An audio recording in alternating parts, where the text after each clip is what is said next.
50 Cent responds to Rallo's rant you guys seen yesterday when Rallo pretty much took the internet by storm when he had a lot of things to say about all those guys that was going to potentially perform for Big Meech's welcome home party before it was ultimately ended up getting canceled. This roster right here have a lot of guys that you see from different walks of life, whether that's from Atlanta or just guys that's portraying themselves as street guys. And Rallo pretty much was a street type of rapper. You guys know his story in which where he had to do a lot of federal time. And people pretty much pulled his paperwork on the internet and had different things to say, but it was pretty much anchored by Boosie. But 50 Cent was one of those guys that pretty much been on Big Meech. Hit the like button for me right now. Don't forget to go down and hit that subscribe button, and we're going to pretty much jump into it as pertaining to this whole situation now.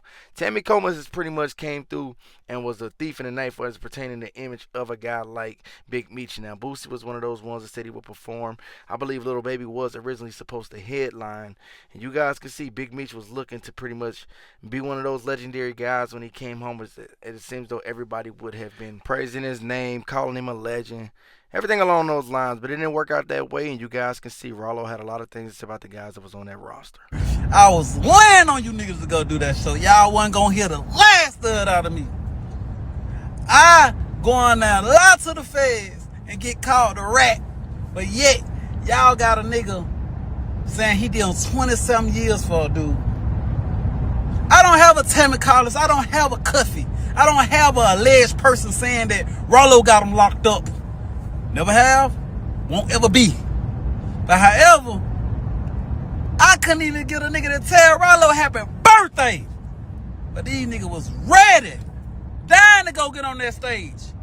And let's get it clear. If 50 would have never went up on Shouting, y'all would have been right on that stage. Now, of course, Boosie was one of those guys who had a lot of things to say about Rallo originally. It seems as though those guys, made up along, this journey. But Rallo seemed like he didn't forget about a lot of those guys. When he came home from the feds, I think he wanted to be one of those guys that pretty much got a lot of respect and a lot of honor. But it didn't work out that way. 50 Cent was one of those guys that continued to keep his foot on Big Meech, but he had some things to say back to Rallo. He said, yo, this is funny. Happy birthday, man.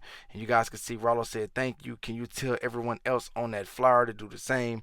Now, this is the same guy in Rallo that was basically saying all those guys that was on that flyer that would have performed for this show right here that officially ended up getting canceled didn't even give him a happy birthday and called him a rat. He basically was alluding to it would have been a contradiction if these guys basically honor Big Meech's name, got on the stage and performed after he was one of those guys that pretty much got kicked for some of the same similar things or allegations. Now, Big Meech was a guy that was looking to be a big time guy, looking to make a lot of money. I think the wrong move he made was dealing with Rick Ross in particular. As you guys know, that was 50 Cent, pretty much a long-time enemy. You guys can see 50 Cent had some things to say back to Rallo as he said, yo, this is funny, happy birthday, man. Rallo pretty much responded to him, said, tell everybody else in that flyer to say the same. Got the like button for me right now, subscribe, turn that post notification bell on to all. Let me know what y'all think about 50 Cent level of pettiness and also what Rallo had to say as pertaining to these guys that got on that flyer for Big Meech. Like, comment, subscribe. Thank you so much.